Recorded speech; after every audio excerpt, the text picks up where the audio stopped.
Graça e paz no nome de Jesus, meus irmãos. Abra sua Bíblia no Novo Testamento, na carta aos Hebreus. Novo Testamento, carta aos Hebreus. Capítulo 4, versos de 1 a 5. Este será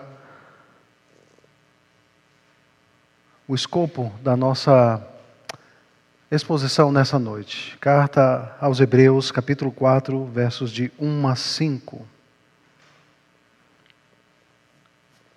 Assim nos diz a palavra do Senhor. Portanto, visto que nos foi deixada a promessa de entrar no descanso de Deus, tenhamos cuidado para não parecer que algum de vocês deixou de alcançá-la. Porque também a nós foram anunciadas as boas novas, exatamente como aconteceu com eles. Mas a palavra que eles ouviram não lhes trouxe proveito, porque não foram unidos por meio da fé com aqueles que a ouviram. Nós, porém, que cremos, entramos no descanso, conforme Deus disse: assim jurei na minha ira, não entrarão no meu descanso. Ele disse isso mesmo que as obras já estivessem concluídas desde a fundação do mundo.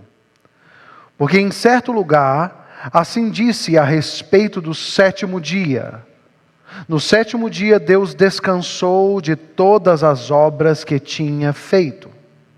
E novamente no mesmo lugar, não entrarão no meu descanso.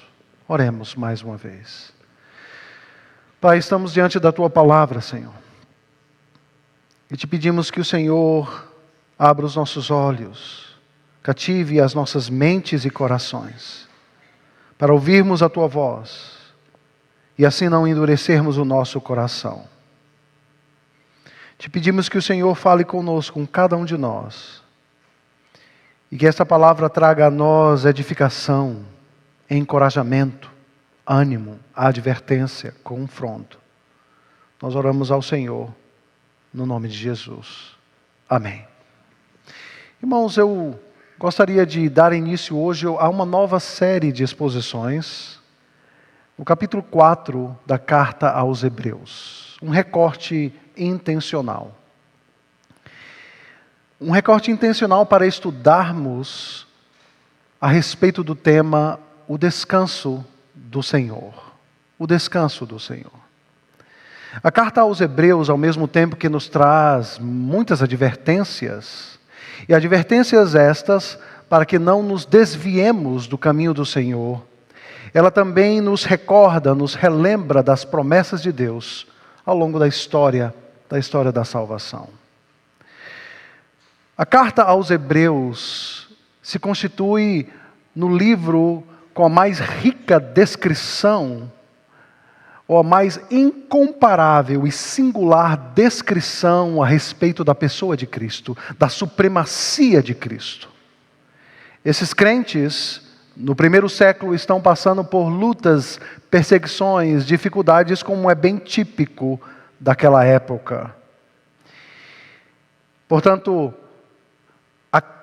o momento de entrada na carta aos Hebreus e todos aqueles primeiros capítulos é uma bela exposição a respeito da doutrina de Cristo e como em Cristo e sobre a sua supremacia, unidos a Ele espiritualmente, podemos perseverar pela fé em um mundo cheio de aflições, pressões, perseguições, angústias e ansiedades.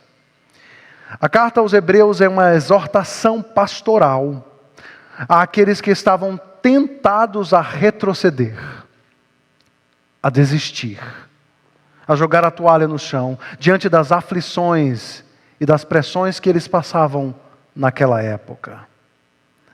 Nós temos vivido em tempos de grande apostasia, ou seja, do esfriamento da fé, assim como as Escrituras nos revelam.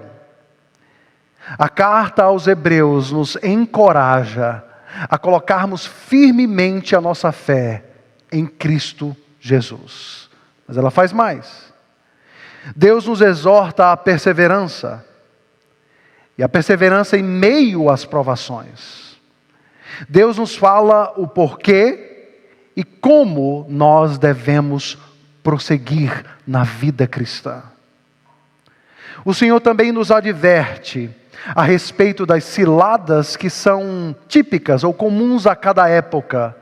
Ciladas estas que têm feito muitos naufragarem ao longo de sua caminhada cristã. Alguns que estavam firmes, mas de repente se perdem e ficam pelo caminho. A carta aos Hebreus, Deus nos lembra também de muitos recursos disponíveis a nós ao longo de toda a caminhada. Mas o ponto principal desta carta é: cada um de nós tem um sumo sacerdote tal, que está sentado à direita da majestade de Deus. Aquele que construiu o tabernáculo, o verdadeiro tabernáculo, o qual o fundou antes do homem. Antes do homem. Esses primeiros versículos do capítulo 4, queridos, estão dentro de uma grande sessão de exortação, que começa, na realidade, no início do capítulo 3 e se estende e perpassa todo o capítulo de número 4, onde o autor traz duras advertências, como já lhes falei, para que esses crentes possam estarem firmes no caminho. O nosso texto, esses versículos que estão diante de nós, estão centrados no uso que o autor da carta aos Hebreus faz do Salmo 95. Naquele salmo que nós lemos no início do nosso culto, e o versículo-chave é: hoje, se ouvirem a sua voz, não endureçam o vosso coração. A palavra hoje aqui, ela é chave. E ela se aplica tanto aos leitores do primeiro século, como aos leitores da época de Davi, ou seja, quase 1000 anos antes dos leitores do primeiro século. Mas também ela se aplica à geração do deserto, a quem o autor se referirá várias vezes. Não somente aqui no capítulo 4, mas em todo o livro de Hebreus. Mas, por certo, ela se aplica a cada um de nós, cristãos, em todas as épocas. Esta é a mensagem, hoje, para nós, para cada um de nós, não somente para aqueles do passado, mas para cada um de nós hoje. É importante entendermos o contexto, já que esta passagem está dentro de uma seção maior. A nossa passagem tem como contexto a peregrinação do povo no deserto. Ele está usando o exemplo do povo no deserto para fazer estas advertências. Aquela geração do deserto, que foi liberta por Deus através do seu servo Moisés, essa geração, ela não passou no teste de fidelidade. Eles se rebelaram contra Deus. Eles não confiaram em Deus em meio às provações, às tentações, às aflições de um mundo caído. E por isso, eles não entraram no descanso de Deus. A ênfase do autor de Hebreus, aqui neste ponto, desses primeiros versículos, é: vocês, ou seja, a audiência do primeiro século, estão na mesma situação daquela geração do deserto, numa situação muito semelhante. Estão passando por provações, por pressões, por aflições, por angústias. E aí vocês precisam ficar atentos, bem atentos a isso. Porque pela forma como vocês reagirem a essas aflições, perseguições, isso determinará se vocês vão entrar ou não no descanso de Deus. Ao falar isso, queridos, o autor dos Hebreus não está dizendo que um crente em meio a provações pode perder a sua salvação. Não é a respeito disso que ele está falando. porque isso em si seria algo que traria contradição à própria Escritura. No entanto, ele estava advertindo a cada um deles que durante a peregrinação de suas vidas, ao passar por muitas provações, devemos nos voltar para Deus em fé. Em fé. Mas, se o contrário acontecer, se em meio às provações nos rebelarmos contra Deus, nos afastarmos dEle, poderemos no final constatarmos que na realidade nunca fomos parte do povo de Deus. Esta é a mensagem dura, esta é a advertência séria do autor da carta aos Hebreus. Olhando para o nosso texto em si, o versículo 1 nos diz: portanto, visto que nos foi deixada a promessa de entrar no descanso de Deus, e ele diz: tenhamos cuidado, para não parecer que algum de vocês deixou de alcançá-la. Deixou de alcançá-la. Existe aqui um tom pastoral, mesmo que em formato de advertência. Fiquem atentos. Vocês estão vivendo num tempo decisivo de oportunidades e ameaças, de oportunidades e provações. E vocês precisam vigiar e orar, para que nenhum de vocês se perca ao longo do caminho. Esta é a motivação deste servo de Deus, deste pastor, por assim dizer. Ele está chamando a atenção daqueles crentes do primeiro século, para que eles possam estar atentos, para que nenhum se perca.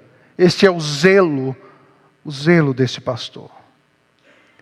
E aqui no versículo 1 existem pelo menos duas ênfases que através delas nós podemos já extrair deste texto profundos ensinamentos para as nossas vidas no século 21.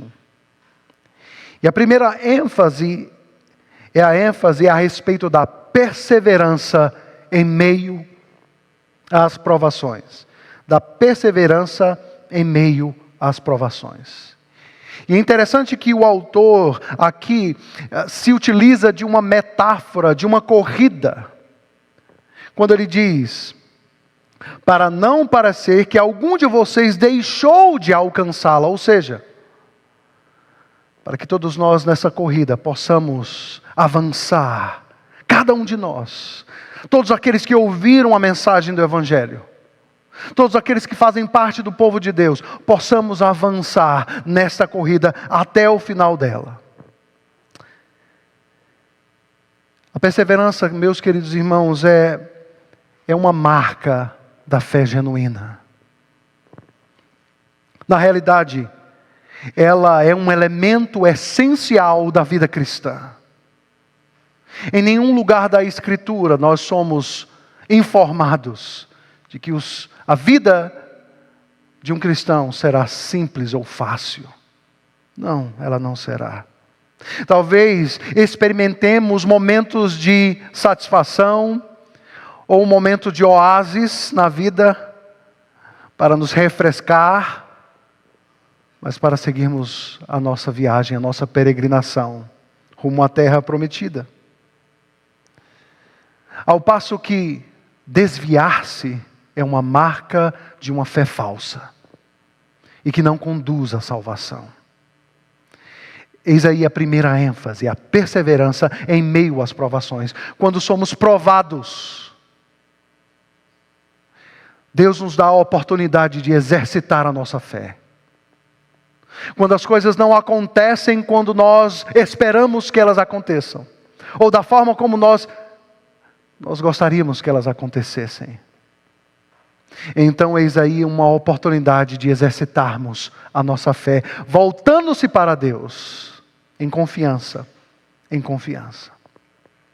Mas a segunda ênfase diz respeito à responsabilidade mútua que cada um de nós temos uns com os outros, de ajudarmos uns aos outros ao longo da caminhada cristã.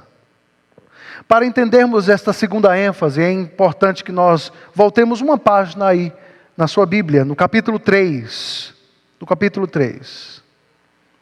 O capítulo 3, verso 7, quando realmente essa perícope está iniciando, esta linha de argumentação do autor está iniciando, ele nos diz: por isso, como diz o Espírito Santo, hoje, se ouvirem a sua voz, não endureçam o coração, como foi na rebelião no dia da tentação no deserto. Os versos de 12 a 15 vão então nos mostrar esta segunda ênfase a respeito desta responsabilidade mútua, ou desse pastoreio, ou cuidado mútuo, que o autor aos Hebreus está nos chamando a atenção. Quando ele diz: tenham cuidado, irmãos, verso 12, para que nenhum de vocês tenha um coração mau e descrente, que se afaste do Deus vivo. Pelo contrário, animem uns aos outros todos os dias, durante o tempo que se chama hoje, a fim de que nenhum de vocês seja endurecido pelo engano do pecado. Porque temos nos tornado participantes de Cristo, se de fato guardamos firme até o fim a confiança que desde o princípio tivemos, como se diz: hoje, se ouvirem a sua voz, não endureçam o coração, como foi na rebelião. Percebam, há uma responsabilidade que recai sobre os ombros de cada um de nós. E essa responsabilidade é de zelar não somente pela minha vida, pela minha santificação, mas pela vida do meu irmão, que talvez esteja fraco na fé, esteja cambaleando diante de lutas e perseguições e provações. Notem que o sujeito está no plural da frase, quando lemos: tenhamos nós cuidado para não perecer, para não parecer que algum de vocês deixou de alcançá-la. Eis aqui uma responsabilidade que ele dirige àqueles crentes do primeiro século. E por sua vez, a cada um de nós, nesta noite. Sim, querido, devemos ser guardiões de nossos irmãos de fé. Como diz o texto, nós devemos animar uns aos outros, para que as sutilezas do pecado não nos afaste do caminho de Deus, e não tenhamos assim um coração endurecido. Este pastor está escrevendo a crentes. A crentes. E a possibilidade de termos, sim, um coração endurecido. E acabarmos em uma completa apostasia, ou o esfriamento da fé. Reconhecendo no final que não fazíamos parte do povo de Deus. Do povo de Deus. Somos responsáveis por zelar pela vida espiritual do outro. Este é um convite, não para sermos intrometidos de forma destrutiva na vida uns dos outros, mas para sermos usados de forma sábia e amorosa na vida uns dos outros. E eis aqui uma aplicação prática, uma tarefa prática para cada um de nós. Aquele irmão que talvez não esteja no nosso convívio mais há algum tempo. Aquele que estava alguns meses atrás no nosso meio, mas de repente ele não está mais no nosso meio. Eu e você, nós temos nos preocupado com esses irmãos. O texto nos fala que nós estamos numa corrida. Nós estamos numa batalha. As pressões do mundo acontecem a cada dia. E o autor aos Hebreus, como aquele coração pastoral, ele está chamando a cada um de nós a zelar pela vida espiritual um do outro, para que nenhum se perca, e todos cheguemos até a linha final, juntos, juntos, juntos. Demonstre preocupação e amor. saia daqui hoje à noite e mande uma mensagem para ele ou para ela. Ao longo da semana, ligue para ele ou marque um café para simplesmente expressar com sabedoria, graça, amor, a sua preocupação pela saúde espiritual do seu irmão. Nós precisamos disso.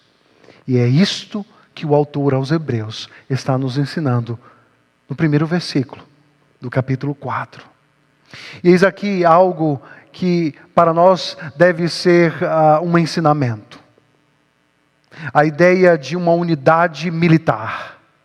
Talvez aqueles irmãos no nosso meio que são militares ou já foram militares saberão muito bem a respeito daquilo que eu estou falando. Numa guerra, esta unidade ou este grupo de soldados não deve deixar para trás um soldado ferido. O soldado está ferido.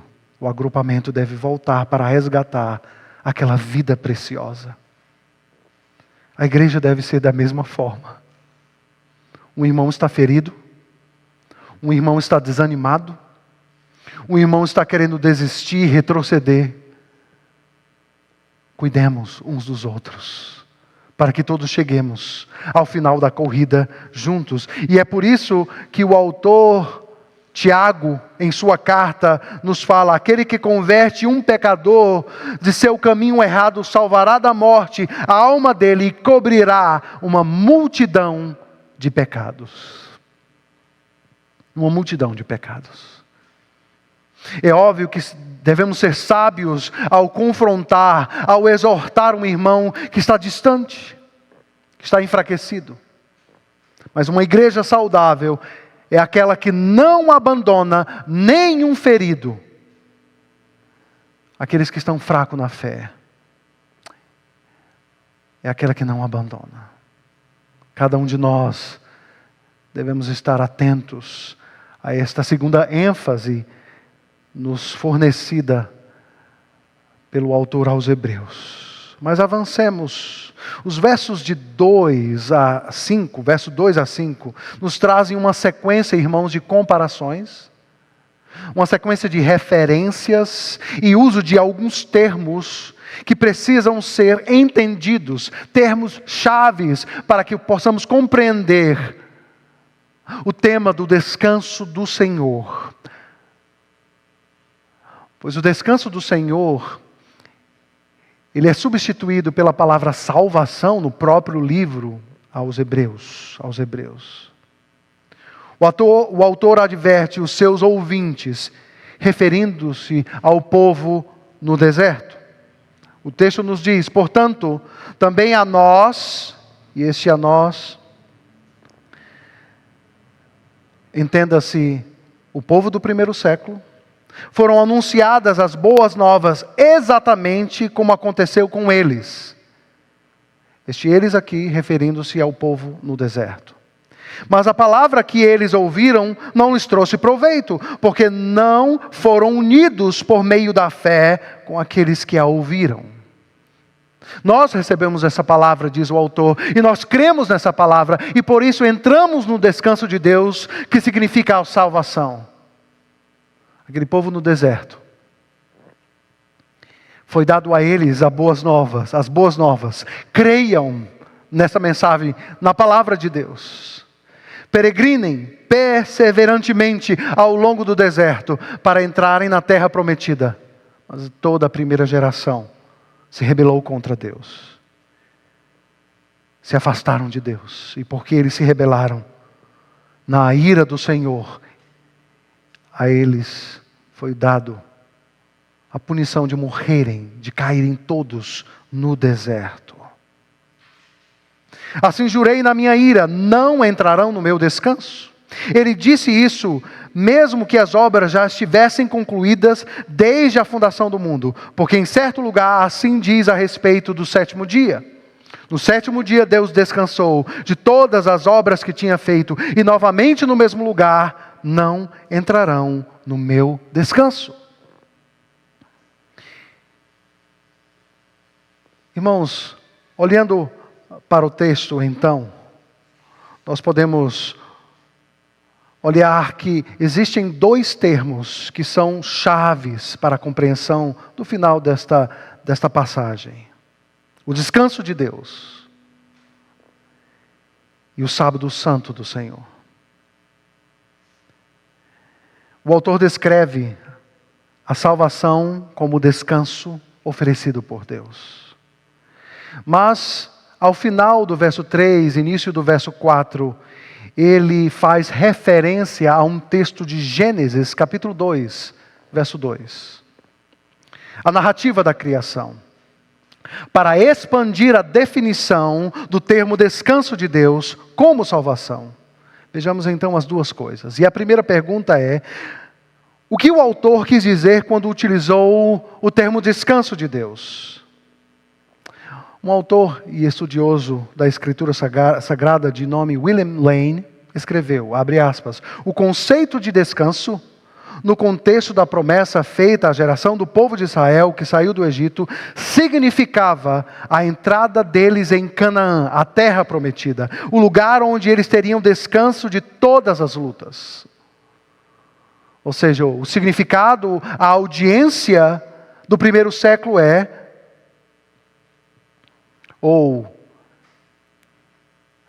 não que eles não passariam por provações ou dificuldades, porque eles estavam sob pressão. E o significado precisamente aqui é o suplemento espiritual fornecido por Deus para que eles atravessem as provações, as perseguições, as pressões da vida. Mas o significado para o povo ou a audiência que estava peregrinando no deserto é que eles haviam recebido, através do seu servo Abraão, a promessa da terra prometida.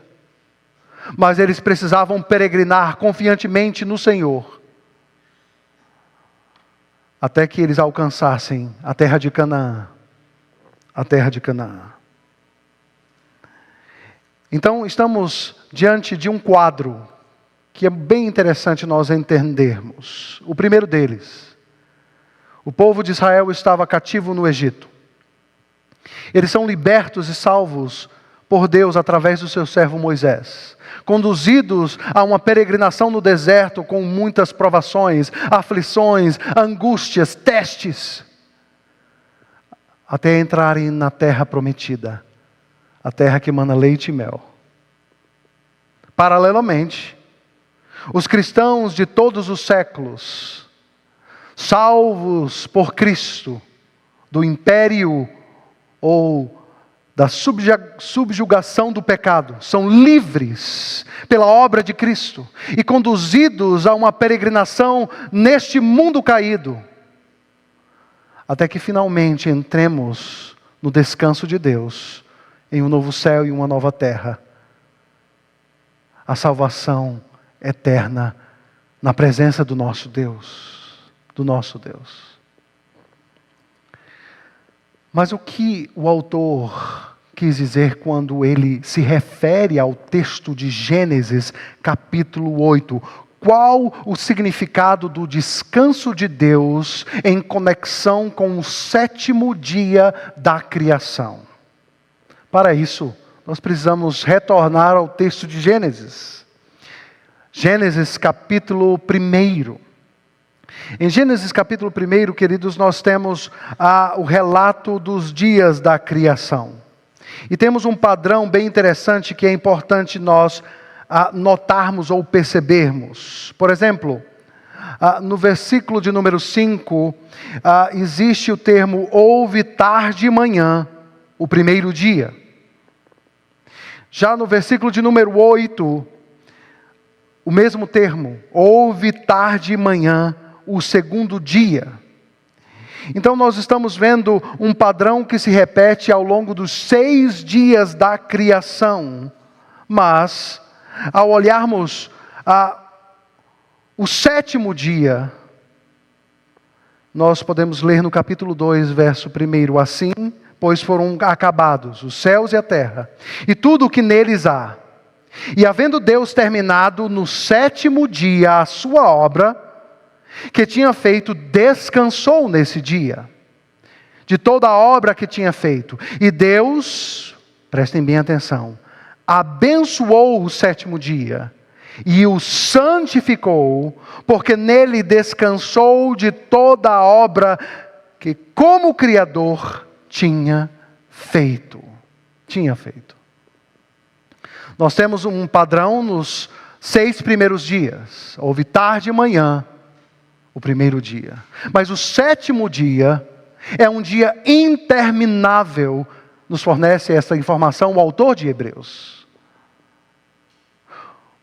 O sétimo dia da criação, portanto, se constitui no ápice da criação, ou dos dias da criação. O sexto dia nos fornece a informação de que o homem foi criado, à imagem e semelhança de Deus. Mas não é a criação do homem que se constitui no ápice desta criação, mas o dia que foi separado, o dia que foi consagrado, o dia que foi santificado.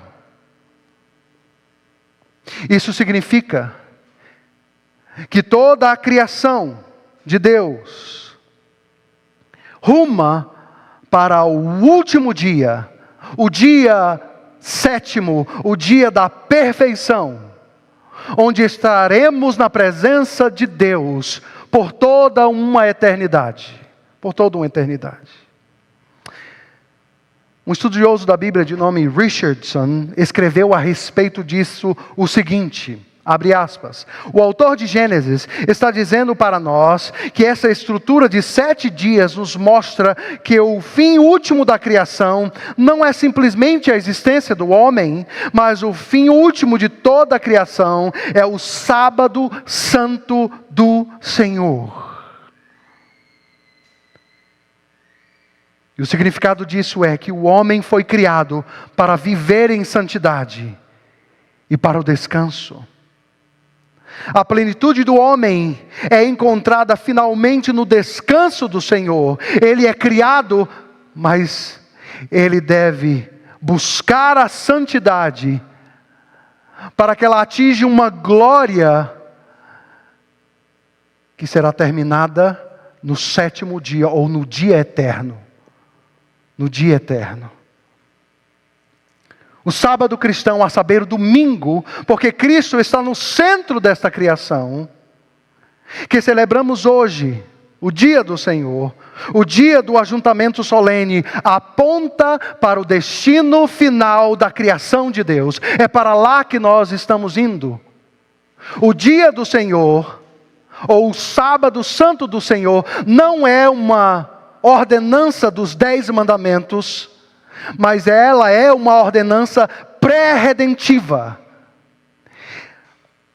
A primeira página da narração da criação nos fornece antecipadamente a culminação da história e da glória de Deus, onde Deus se dá a conhecer e traz para si toda a glória na existência criada por Ele. Nós rumamos para o sábado santo do Senhor, ou o dia do Senhor, ou o sétimo dia, como diz o autor aos Hebreus. Queridos, isso nos ensina muitas coisas. A cada domingo, quando paramos das nossas atividades normais, e entramos na presença de Deus para adorá-lo, contemplá-lo, e então meditarmos na promessa futura de que nós estamos rumando para o sétimo dia, ou para o dia eterno. Nos é então como que uma fagulha da glória eterna do porvir. O destino do cristão é o sábado santo de Deus, o descanso de Deus, o fim de toda a ansiedade. O fim de todas as aflições, de todas as angústias, de todos os conflitos, de toda a morte, de todo o pecado. Algumas aplicações finais. Ouvir sobre o descanso final, sobre o fim principal da existência humana, deve nos fazer refletir a respeito de algumas coisas. De forma implícita, você pode perguntar-se: como eu posso entrar nesse descanso maravilhoso do Senhor? A resposta é simples e ela está no texto. Crendo e confiando em Jesus Cristo. Queridos, não é o bastante frequentar uma igreja. Não é o bastante até mesmo ser membro de uma igreja. Cada um de nós precisamos ter convicção da nossa fé em Cristo Jesus como nosso Senhor e o nosso Salvador. Esse texto nos traz consolo. Talvez você esteja aqui cansado e sobrecarregado. E como nós lemos ao longo da nossa liturgia, eu digo a cada um de vocês: ouçam a voz de Cristo. Não endureçam o seu coração no dia de hoje. Ouçam a palavra a Cristo quando Ele diz: vinde a mim todos os que estão cansados e sobrecarregados, e eu os aliviarei. Tomem sobre vocês o meu jugo e aprendam de mim, que sou manso e humilde de coração. E vocês acharão descanso para a vossa alma. Essas são as palavras de Cristo. E vocês acharão descanso para a vossa alma. Venham a mim, todos os que estão cansados, porque o meu jugo é suave e o meu fardo é leve. Descansem no Senhor. Descansem no Senhor. Esse texto também nos ensina e nos alerta a não sofrer sozinho. Peça ajuda aos seus irmãos. A vida não foi projetada para vivermos sozinhos, mas nós precisamos uns dos outros ao longo do caminho. Se as pressões da vida estão se amontoando sobre você, persevere, não desista. O Senhor nos disse: no mundo passaremos por aflição, mas tenham bom ânimo, eu venci o mundo. Nós sofreremos oposição em todos os momentos da vida. Ouçam a voz de Cristo. Ouçam a voz de Cristo. Por fim, queridos, esse texto nos confronta. O culto de adoração é o evento mais importante de um cristão, de um discípulo de Cristo.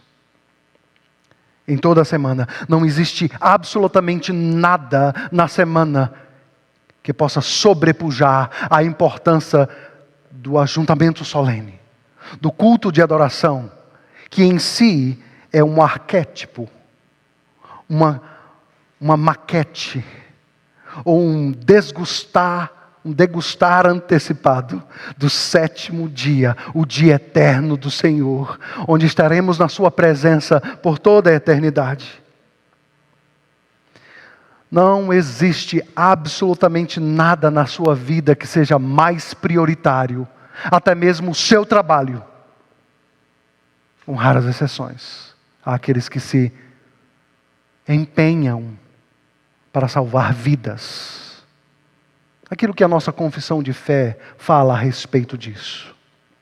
Nós iremos expandir esses conceitos do descanso do Senhor ao longo desta série de pregações. Mas o ensino é que o momento da adoração comunitária, o momento do ajuntamento solene, é o momento em que Deus está presente no meio do seu povo, abençoando o seu povo, animando o seu povo, encorajando o seu povo, transmitindo graça ao seu povo.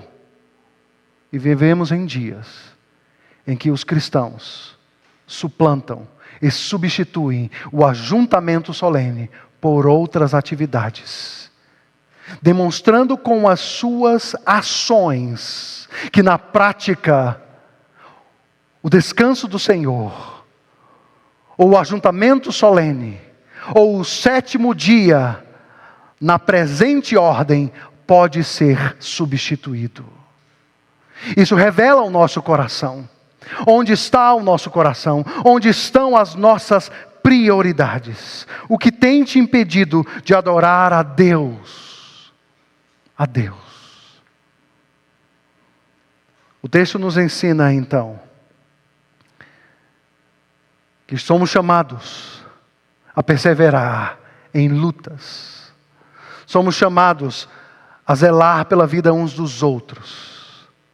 E somos chamados a entender que em meio às provações nós devemos nos voltar em fé ao Senhor, entendendo que todos nós rumamos de um mundo caído e quebrado para a glória eterna do porvir, o descanso de Deus. Por isso, descansemos no Senhor. Que Deus nos abençoe nessa noite. Que esse texto esteja no teu coração. Muito obrigado por nos acompanhar até o final desse vídeo. Para receber mais reflexões e ficar por dentro dos próximos conteúdos, te convidamos a seguir as nossas redes sociais que estão na descrição. Alguns vídeos aparecerão na tela, caso queira continuar nos assistindo. Abraço e até a próxima!